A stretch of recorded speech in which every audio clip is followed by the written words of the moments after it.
Have you ever wondered how someone who smiles sweetly, bakes pies, and laughs like a grandmother could secretly be a cold-blooded killer?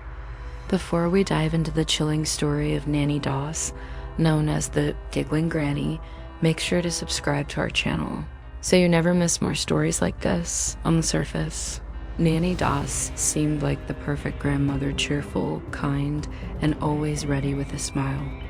But behind that mask was a woman hiding a shocking secret. She was one of America's most notorious female serial killers. Between the 1920s and the 1950s, she killed members of her own family, including husbands, children, and even grandchildren, earning her the nickname the Giggling Granny. Her case shocked the nation, not just because of the murders, but because of the way she carried herself. Even during interrogations, she laughed and joked, as though human lives meant nothing to her. So, who was Nannie Doss? How did she become one of the deadliest women in American history? Let's uncover her dark story step by step. Nannie Doss was born in 1905 in Blue Mountain, Alabama. She grew up in a strict household where her father was controlling and abusive. He didn't allow her or her siblings to wear makeup, go to social events, or live freely. Nannie had a tough childhood filled with loneliness, but she found escape in romance magazines and Lonely Hearts column sections in newspapers where people wrote letters hoping to find love. But something else happened when she was young that left a permanent mark on her. At the age of 7, during a train ride, she hit her head badly after the train stopped suddenly. Later in life, she often blamed this head injury for her mental problems and uncontrollable urges. Was this the beginning of her murderous tendencies? Or was it her abusive upbringing that shaped her? Maybe it was both. At just 16 years old, Nannie married her first husband, Charlie Braggs. The marriage was troubled from the start. Charlie's mother lived with them and controlled every aspect of their lives. Nannie felt suffocated, and soon the marriage turned sour. They had 4 children together, but tragedy struck when 2 of their daughters mysteriously died of suspected food poisoning. While no one could prove it at the time, many believed Nannie was responsible. Charlie eventually took their surviving daughter and left Nannie. Years later, he admitted he was afraid of her and suspected she had killed their children. After Charlie, Nannie married again and again. Tragedy followed. Her second husband, Frank Harrelson, was an alcoholic. Their marriage quickly turned toxic, filled with violence and abuse. But in 1945, Nannie's patience ran out. She laced his whiskey with rat poison, and Frank died a slow, painful death. This became Nannie's pattern: marrying, growing dissatisfied, and then turning to poison. Her third husband, Arlie Lanning, didn't last long either. He was known to drink heavily, and when he suddenly dropped dead in 1952, doctors believed it was due to alcohol. In truth, Nannie had poisoned him as well. By now, you might be wondering, how did she keep getting away with it? The answer is simple. At the time, autopsies and forensic science weren't as advanced as they are today. Many deaths were written off as natural causes, especially when the victims were older or had unhealthy habits like drinking and smoking. One of the most chilling aspects of Nannie's story was her obsession with finding the perfect man. She was addicted to reading romance magazines and Lonely Hearts ads. She believed in love stories, but whenever reality didn't match her fantasy, she turned deadly.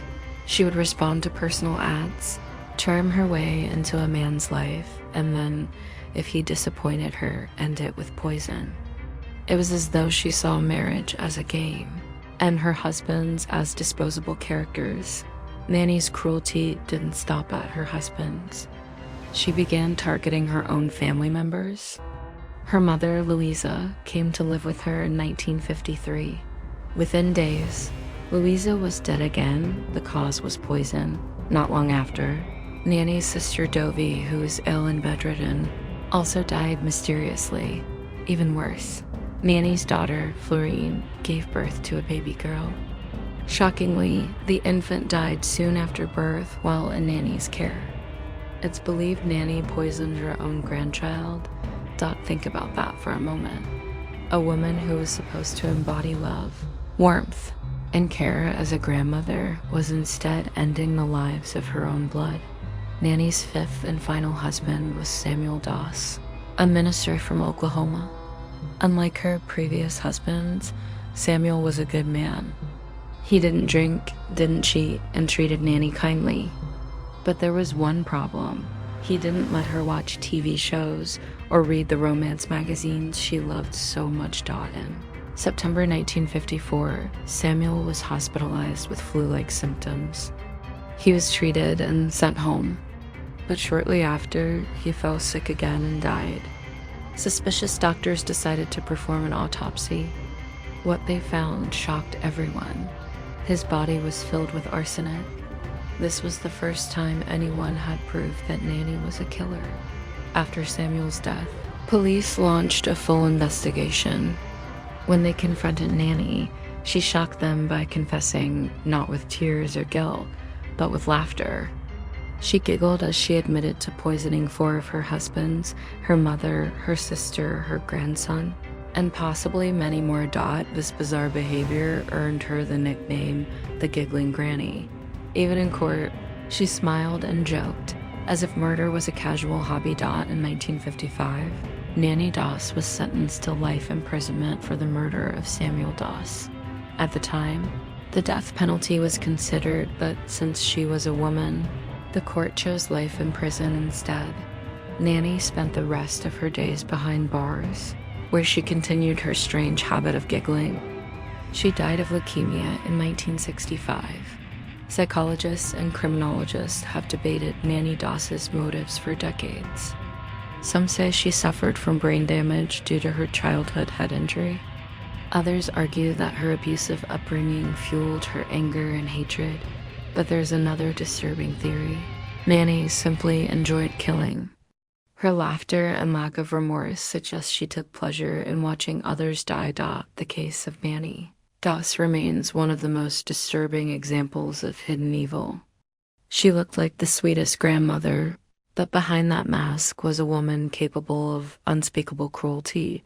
Her story is a chilling reminder that appearances can be deceiving. Evil doesn't always come with a scary face. It can smile, bake pies, and even giggle.